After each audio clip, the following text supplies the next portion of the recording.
Бүхэндээ энэ өдрийн мэндийг хүргэе. За, Хумхын ордны 9 сарын төлөв байдлыг ярья. За, 9 сар бол олон үйл явдал өрнө. Олон үйл явдал өрнө, дээрээс нь намрын өдөр шөнө тэнцэх. Дээрээс нь хоёрч хэртэлт болох. Сар хэртэх, нар хэртэх. Энтэр гэсэн олон үйл явдалтай үе гэдэг. За, тэгээ ерөнхийдөө 9 сарын төлөв байдлыг Охины ордны хэд хоногийн өмнө оруулсан. Бараг 10 хоногийн өмнө оруулсан. Тэр зурхаа дээр бас нэлийн тодорхой ярьсан гэж ойлгоод байгаа. Тийм болохоор ерөнхийд нь орд тус бүр дээр зүгээр нарны хэртэлтийн нөлөөгөөр тухайн ордныханд ер нь ямар өөрчлөлт гарч амьдралд нь ямар шинжлэл явагдах вэ? Гарын хэрэгсийн нөлөө яаж үлдэх вэ гэж ярьчаа гэж бодож байна. За, энэ удаагийн нарны хэртэлт Хумхын ордны 8 дугаар гэрт өрнөхнэ. За, 8 дугаар гэр гэдэг бол маш чухал, зурхаан бол бас нэлээд чухал гэр. Гэхдээ энэ бол ерөнхийдөө феникс гэж хэлдэг шүү дээ. Үнсэн дотроос амилж босож ирдэг тэр нэг үлгэрийн нэг тийм шидтэй шоу. Энтэй төстэй гэж энэ нэг зурхаач бичсэн байх юм. За, ягаад гэвэл энэ 8 дугаар гэрийг бас бусдын мөнгөч гэдэг, тэгээд дээрэс нь бас жоохон хямралын үе, хямралын гэр энтэр гэж бас үздэг юм байна л да. Тийм болохоор энэ хямралын үеийг давж туулснараа, тэрийг даван гарч чадсанараа илүү хүчрхэг болдгоо гэж үздэг юм байна. За, 8 дугаар гэрийг үлээхдээ бусдын мөнгө буюу гэр бүлийн мөнгө, хамтарсан санхүүгийн нөөц өгөр энтрийг илэрхийлдэг. Хувийн амьдрал жишээлбэл одоо хань өөр хүүхэд эцэг эхтэйгээ нийлсэн одоо тийм хамтын өмч байгаа шүү дээ. Хамтын мөнгө. Тэр мөнгө, тэр нөөц эхэлдэг. За, тэгээд үүнийхээ төлөө үүнийг одоо энэ нөөц хөрөнгө мөнгөө явуулахын төлөө тэмцэл тэр тэмцэх чадвар эдрийг чинь харуулна гэж байна. За, хэртэлтийн нөлөөгөөр бол удаан хугацааны санхүүгийн асуудал, өв залгамжлах, эд хөрөнгө хуваах, хөрөнгө капиталыг удирдах тэр асуудал нэлээд шийдэгдэнэ гэж байна. За, дээрэс нь энэ бусдын мөнгө гэдэг болохоор энд бас төрийн мөнгө санхүү энтрийг хамаардаг учраас магадгүй зарим нэг нь тэтгэврт гарч тэрөөс өөрийнхөө одоо ажилласан хэмжээний нийгмийн даатгал авдаг болох ч юм уу, тийм. Аль эсвэл одоо жишээл оюутан сурагчид байлаа гэхэд төрөөс тэтгэлэг авч сурдаг ч юм уу. Иймэрхүү цалингийн систем. За, зарим нэгэн хүмүүсийн тухайтад бол одоо бас хамтын бизнес эрхэлдэг, тэндээсээ одоо мөнгө төргөө хөрөнгөлүүлдэг бол тэр цалингийнхаа системийг өөрчлөх энэ тийм үе байж болно гэж. За, зарим нэг хүмүүсийн тухайтад бол гэрээ борлуулсан бараа бүтээгдэхүүнээсээ бол шинэ орлого тэр болж магадгүй гэж байна.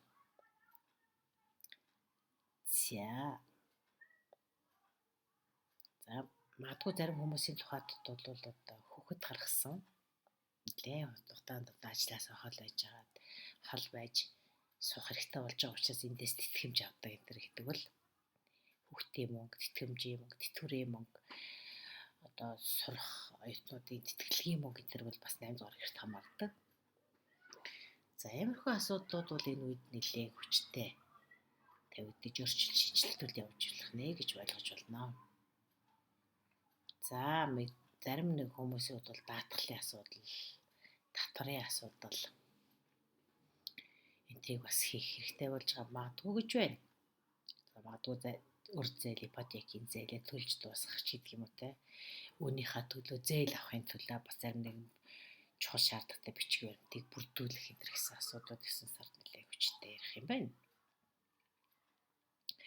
За, тэгээд дээрэс нь энэ удаагийн хэртэлт бол нэг онцгой үе нь бол 9 сарын 7-нд сар хэртэн, 9 сарын 21-нд нар хэртэн штэ. За, энэ дээр бол голцоо нар хэртэлтийг энэ удаад ярьчихаа. За, тэгэхээр 9 жилийн өмнө юу болсон бэ гэдгийг та нар хянаж үзэх ёстой гинэ. За, яагаад 9 жилийн өмнө гэж байгаа юм бэ гэхээр ер нь хүний амьдралын ингээд Амьдрах хугацаанд бол 9 жилийн мөчлөгийг авч үздэг. Тэгэхээр түүнтэй ч бас холбоотой байж магадгүй. Яг 9 жилийн өмнө бол бас яг иймэрхүү одоо нар хэртэл цар хэртэл яг ийм байрлал. Тэгээд бас яг энэ олон гариг хэрэгсүүдийн зарим нэгнийх нь одоогийнхтой адилхан ийм нөлөө бүхий иймэрхүү хэртэлтүүд 9 жилийн өмнө болж байсан. Учираас 9 жилийн үеийн одоодыг эргээ санчаарай гэж байна. За бүр цаашлах юм бол 18 жилийн өмнөх таны амьдрал ямар өөрчлөлт орсон, ямар хөрөнгө оруулалт хийж ирсэн те, ямар хөө байдлаар одоо нийгмийн байр сууриа бэхжүүлж ирсэн, эсвэл байр сууц үйл хөдлөлт авч ирсэн юм уу? Хөрөнгө оруулалт улсаас юм уу, эсвэл төр засгаас юм уу, эсвэл гадаас ч гэдэг юм уу, ямар нэгэн хамтын бизнесээс мөнгө оруулж ирсэн үү гэдэг тэр асуудлыг та нар бол бодож үзэх ёстой юм байна.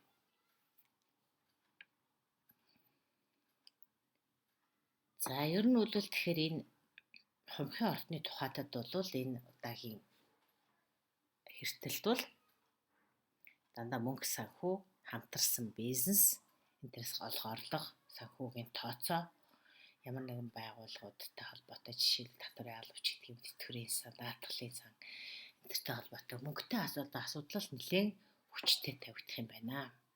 За дээрэс нь өөр бас нэг сонирхолтой зүйл бол 8 дугаар байшин бол 8 дугаар гэр бол бидний бас нэг тийм жоохон айдас төгшүүрийг илэрхийлдэг гэж юм л да. Ямар нэгэн одоо жишээлбэл танд айх шалтгаан байхгүй, төгших шалтгаан байхгүй байхад ямар нэгэн асуудал үйл явц хүнийх өөр байгаа шүү дээ. Ямар нэгэн алхам хийхээс айж байгаа ч юм уу, жоохон төгшүүртэй байгаа бол энэ айцтайгаа нүүр тулж өөрөө урагшаа алхам хийхээс өөр аргагүй тийм үе ирнэ гэж энэ. Тэр айц чинь бол одоо танд хамаатай сэдв байж болно. За тэгэхээр энэ бол 9 жилийн өмнө гаргасан таны амьдралын нэг том шийдвэр байж болно. Аль эсвэл 9 жилийн өмнө одоо эхэлсэн нэгэн бизнесийн үр дүн гүйцэж дүгнэлтээ хийх цаг ирж байгаа байж болно. Энэ бүхнээс та магадгүй бас нэг жоохон төгшүүртэй байсан байж бас болох юм гэж үзэж байгаа юм байна. За тэгэхээр энэ бол бас нэг том өөрчлөлт үе гэж хэлж байгаа юм. За тэгээд өөр нэгэн зүйл бол бас нэг тийм нууц мэдлэг, нууц харилцаа энтрийг бас 8 дугаар гэр илэрхийлээд идэв юм да. Тэгэхээр 8 дугаар гэрийн тухайтад түүнтэй холбоотой зарим нэгэн нууцуд байдаг бол тэрийг нээх ч юм уу, эсвэл зарим нэгэн нууц харилцаанууд ил болох ч гэдэг юм. Тиймэрхүү асуудлууд бас байж магадгүй юм а гэж. Яг тодорхой төлөв байдлуудыг анзаарч яхад иймэрхүү юмнууд гараад идэгий. За тэгээд санхүүгийн сэдвтэй бас холбоотойгоос гадна заримдаа бас энэ зарим нэгэн чухал санхүүгийн асуудлыг хаах тийм үе ирж магадгүй гэж юм л да. Жишээлбэл одоо борлуулалтын хариуцсан одоо ажилтан менежер ч гэдэг юм уу, одоо хэлтсийн менежер, хятлан бодогч энтер тийм хүмүүс энтертэй та жишээлбэл хамтарч ажилладаг, гэрээ энтер байгуулдаг, та тэнд зуучилдаг энтер байсан бол тэрнийхээ төлөө та шагналаа авдаг энтер байсан байж болно шүү дээ.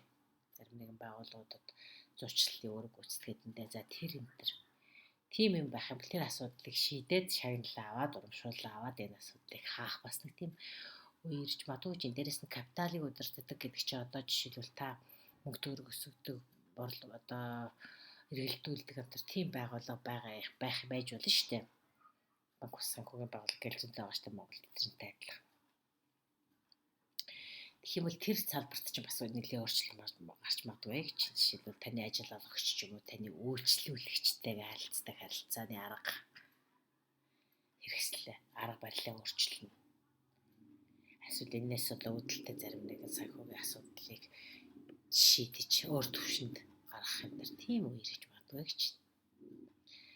За тэгээд дээр нь бас нэг хальт дурдснаар бол нэг 8 дугаар гэр бас нэг жоохон хямралыг илэрхийлээд байдаг гэж хэлсэн шүү дээ. За тэгэхээр энэ хямрал гэхээр одоо юу байх вэ гэхээр зөвхөн дотоод хямрал, таны сэтгэл зүрхэнд ч юм ба таны өөрийн чинь одоо дотоод бас төрөөтэйгээ нэг жоохон тийм айдас мэдсэн тэр байж магадгүй юм л айдас төгшөр эргэлцээ. Тэрийг бас түрүү ярьчихсан шүү дээ тийм ээ. За тэгэхээр энэ бол шинэ амьдрал эхлэх гэж байгаа. Шинэ үе эхэлж байгаа. Амьдралын том өөрчлөлтийн үед хүн бас жоохон юу болох вэ, яах вэ гэж түшдэг. Тэгэхээр энэ хүнд бол санаа зовхоргүй бүх юм сайнаар ирнэ гэсэн. Иймэрхүү төлөв бууж гэн, төлөв яаж хэлж өгч гэн. За энэ зурхаачд, астрологчдын. За дээрэс нь энэ үед өөр нэг анхаарах ёстой асуудал бол магадгүй та мөнгө байгаа мөнгийг бол өөрийнхөө боломжоосоо илүү хэцүүлээд үрэх гээд байх хандлагатай байж магадгүй шүү. Тэрнтэй анхаараарай. Гитсэн байна.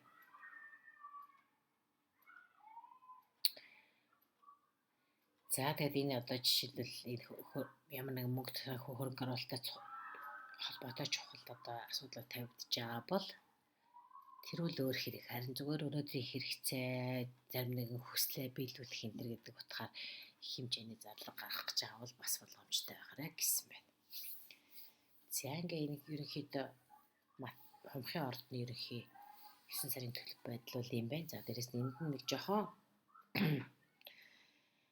тайлбар хэлчихэд бол энэ бол ерөнхийдөө барууны зурхах энэ төлөвийг яриад байгаа. За ведийн зурхаад бол энд ведийн зурхаад сарны өмнөд хойд занглаа раху кету гэж яриад идэг шүү дээ. Тэгэхээр энэ жил бол раху барууны зурхаачид бол раху кетуг охин загас хоёрыг яг энэ тэглэхийг дагсан энэ байрлалд байна гэж барууны зурхаачид үзэж байгаа. Гэтэл ведийн зурхаачид бол хумх жинлүүр гэсэн яг ийм одоо тэглэхийн дагуу сарны занглаа байна гэж ингэж хоёр өөрөөр тайлбарлаад байгаа. За ерөнхийдөө хоёр барууны болон дорны зурхаа бол нэг айхтар ялгаа байдаггүй ч гэсэн заримдаа иймэрхүү сарны кармын занглаа гэж ярьдаг шүү дээ. Энийг бол ер нь бол энэ кармын занглаа сарны өмнөд хойд хөтөлцөл гэдэг бол ведийн зурхаа ойлголт ахгүй юу. Гэхдээ энийг барууныхын сүүлийн үед авч хэрэглэж яриад байгаа. Гэхдээ энэ тооцоол нь жоохон өөр байгаа даа шүү. Хэрвээ таны тухайд одоо жишээлбэл таны хумхын ордонд раху байна гэж ведийн зурхаачид үзэж байгаа. Үнэхээр таны одоо хумхын ордонд таны